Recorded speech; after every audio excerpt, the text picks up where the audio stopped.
નમસ્કાર મિત્રો, આજના વિડીયોમાં આપણે એક એવી પર્વત શ્રેણી વિશે માહિતી મેળવશું કે ભારત માટે ખૂબ જ ઉપયોગી અને એક વરદાનરૂપ પર્વત શ્રેણી છે। જી હા મિત્રો, આજે આપણે વાત કરીશું હિમાલયની પર્વત શ્રેણી વિશે। હિમાલયની પર્વત શ્રેણી જે આપણે રક્ષણ આપે છે, સાથે જ સાથે યોગ્ય રીતના વરસાદ માટે પણ જવાબદાર છે। સાથે જ વિશ્વના ઘણા ઊંચા શિખરોમાંથી ઘણા શિખરો હિમાલયની પર્વત શ્રેણીમાં આવેલા છે। તો આ તમામ વિશે આજના વિડીયોમાં વિગતે માહિતી મેળવીએ।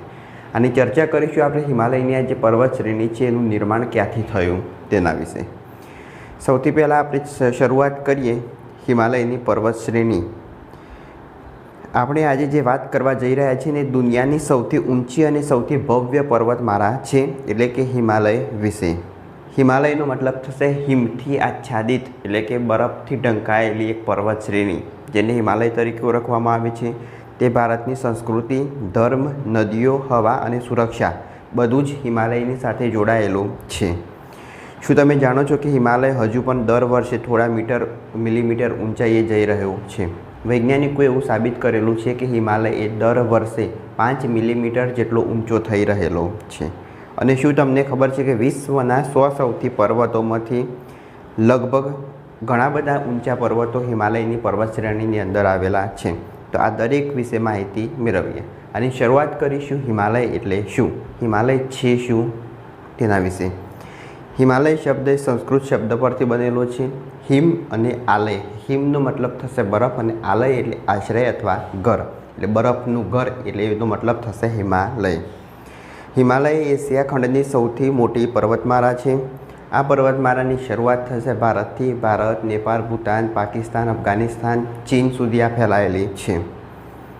તેની કુલ લંબાઈની વાત કરીશું તો 2400 કિલોમીટર એની કુલ લંબાઈ છે, જ્યારે પહોળાઈની વાત કરીએ તો 200થી 400 કિલોમીટર સુધી એની કુલ પહોળાઈ છે।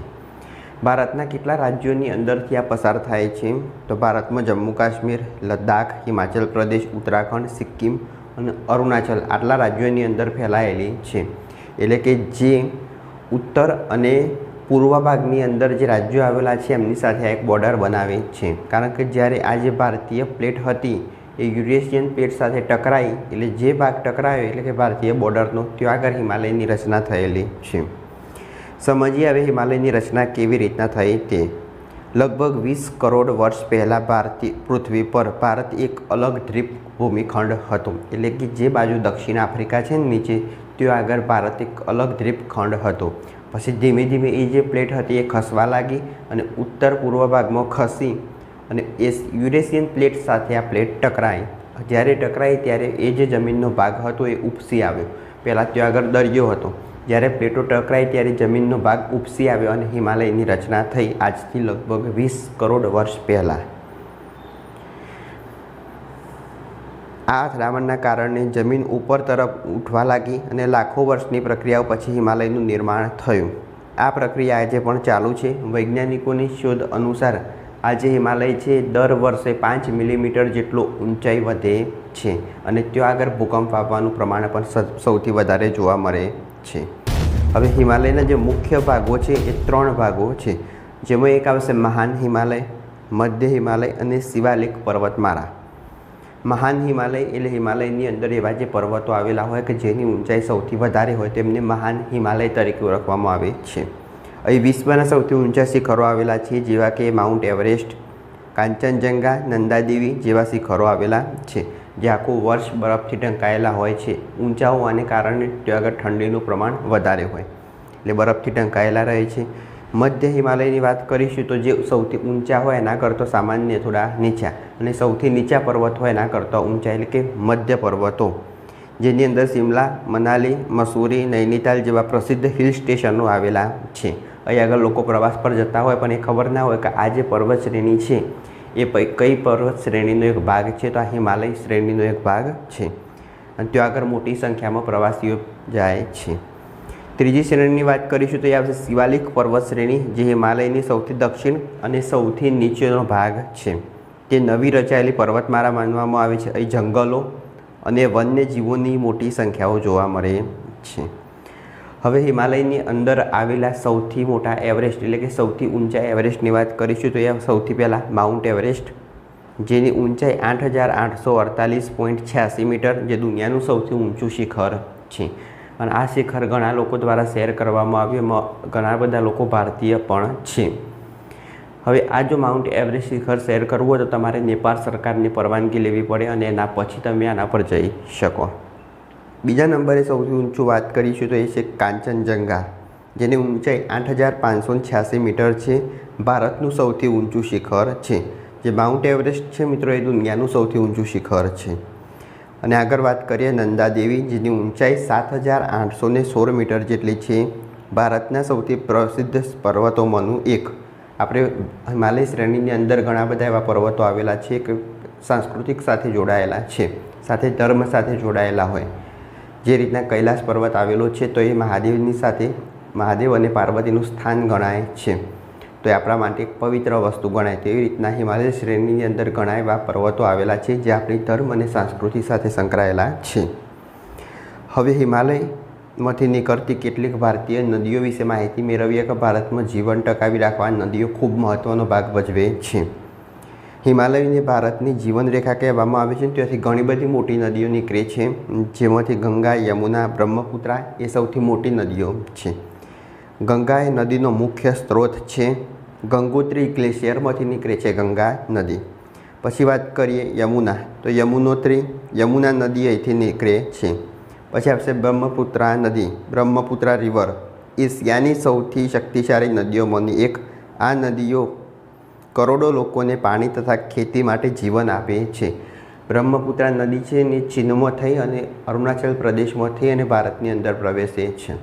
હવે ત્યાં આગળ વાંકસો તરીકે નદી ઓળખાય છે. અરુણાચલ આજે બ્રહ્મપુત્રા નદી છે, 12 માસ આ નદીની અંદર પૂર જેવી પરિસ્થિતિ હોય. આપણે સમજી શકીએ કે આ નદીઓ છે હિમાલયમાંથી આવે એટલે ત્યાં બરફનું પ્રમાણ વધારે હોય. જે રીતના બરફ પીગળશે એ જ રીતના નદીઓની અંદર વારંવાર પૂરની પરિસ્થિતિ સર્જાય. તો પૂરની પરિસ્થિતિ સર્જાવાને કારણે હવે ચીન સરકારે બ્રહ્મપુત્રા નદી ઉપર ડેમ બનાવવાની યોજના હતી કે ત્યાં આગળ ડેમ બનાવશે, પછી ઓચિંતો એ ડેમ ખોલવામાં આવશે તો ભારતની અંદર અરુણાચલ પ્રદેશની અંદર પૂરની પરિસ્થિતિ સર્જાઈ શકે.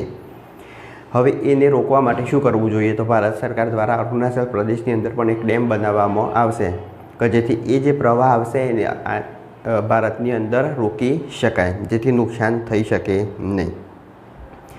હવે હિમાલયનું હવામાનમાં યોગદાન સમજીએ તો કેરળથી આપણે જાણીએ છીએ કે ચોમાસાની શરૂઆત થાય, પછી તે ધીમે ધીમે ચીન તરફ, તિબેટ તરફ આગળ વધશે. તો હિમાલયની પર્વત શ્રેણીના કારણે ત્યાં આગળ આ વાદળા રોકાશે અને ત્યાં વરસાદનું પ્રમાણ વધશે. એટલે કે હિમાલયની પર્વત શ્રેણી છે વરસાદ માટે પણ ખૂબ મહત્ત્વની છે. જો હિમાલય ન હોત તો ભારતનું હવામાન સંપૂર્ણપણે અલગ હોત. હિમાલય ઠંડા પવનો રોકે છે, જે રક્ષણ આપે છે આપણે. તે ચોમાસાના વાદળોને અટકાવે છે, જેના કારણે વરસાદ થાય છે. અને ભારતની કૃષિ અને અર્થવ્યવસ્થા માટે હિમાલય અત્યંત જરૂરી છે. રક્ષણની વાત કરીશું ને આપણે તો ચીનનો જે તિબેટનો ભાગ છે ત્યાં આગળ હિમાલય શ્રેણી પથરાયેલી છે. એટલે જો ચીને ભારત પર હુમલો કરવો હોય તો આ હિમાલયની શ્રેણીને પાર કરવી પડે. એટલે ઘણા એવા સાધનો હોય કે આ શ્રેણી પાર કરી શકે નહીં. તો એક રક્ષણાત્મક કવચ તરીકે પણ આ હિમાલયની શ્રેણી ભાગ ભજવે છે. હિમાલયની જૈવિક વિવિધતા વિશે માહિતી મેળવીએ તો ત્યાં હજારો પ્રકારના છોડ અને હજારો પ્રકારના પ્રાણીઓ જોવા મળે છે, જેમાં snow leopard, red panda, Himalayan ટારનો સમાવેશ થાય છે. અહીં ઔષધીય છોડની પણ વિશાળ સંપત્તિઓ જોવા મળે છે. હિમાલય સામેના પડકારોની વાત કરીશું મિત્રો તો અત્યારે આબોહવામાં જે ચેન્જ આવેલા છે કે જે માનવી અત્યારે પ્રગતિ તરફ આગળ વધી રહેલો છે, કંઈને પાછળ ફરીને જોયું નથી કે આમાં કુદરતને શું નુકસાન થશે, પર્યાવરણને શું નુકસાન થશે. તો વારંવાર વૃક્ષોની આડેધડ કાપણી કરવાને કારણે તાપમાનમાં વધારો થયો અને હિમાલયનું આ જે ગ્લેશિયર છે એ પીગળવા લાગેલું છે. એટલે પીગળશે તો નદીઓની અંદર પૂરની પરિસ્થિતિ સર્જાશે. સાથે સાથે જ આપણે વાત કરીશું તો વન વિનાશ, પ્રદૂષણ અને અનિયંત્રિત વિકાસ પર પણ આની ગંભીર સમસ્યાઓ થાય છે. જો સમયસર પગલાં નહીં લેવામાં આવે તો ભવિષ્યમાં પાણીની ગંભીર અછત સર્જાઈ શકે છે. સાથે જ આપણે ઉત્તરાખંડની અંદર જે કેદારનાથ આવેલું છે ને ત્યાં આગળ તમે જોયું હશે કે આ એક હિમાલય શ્રેણીનો ભાગ છે. તો ત્યાં તમે જ્યારે દર્શને જાઓ ત્યારે તમારી તપાસ કરવામાં આવશે કેટલી વસ્તુ તમે લઈ જાઓ છો એ અને કેટલી પાછી લાવો છો એ, કે જેના કારણે ત્યાં આગળ પ્રદૂષણ થતું રોકી શકાય. હવે નિષ્કર્ષ ઉપર જઈએ આપણે તો મિત્રો, હિમાલય માત્ર એક પર્વતમાળા નથી પણ ભારતની એક જીવન રેખા છે જે વરસાદ માટે ઉપયોગી છે, રક્ષણ માટે ઉપયોગી છે, ઠંડા પવનોને રોકે છે. સાથે જ ચીનનું જે આક્રમણ થતું હોય તો એનાથી પણ આપણે કેટલાક અંશે આનાથી બચી શકીએ છીએ. આપણે સૌએ હિમાલય અને તેના પર્યાવરણનું રક્ષણ કરવાની જવાબદારી નિભાવવી જોઈએ. જો તમને આ વિડીયો ગમ્યો હોય તો લાઈક કરો, શેર કરો, ચેનલ સબસ્ક્રાઈબ કરો. ત્યાર સુધી જય હિન્દ, જય ભારત.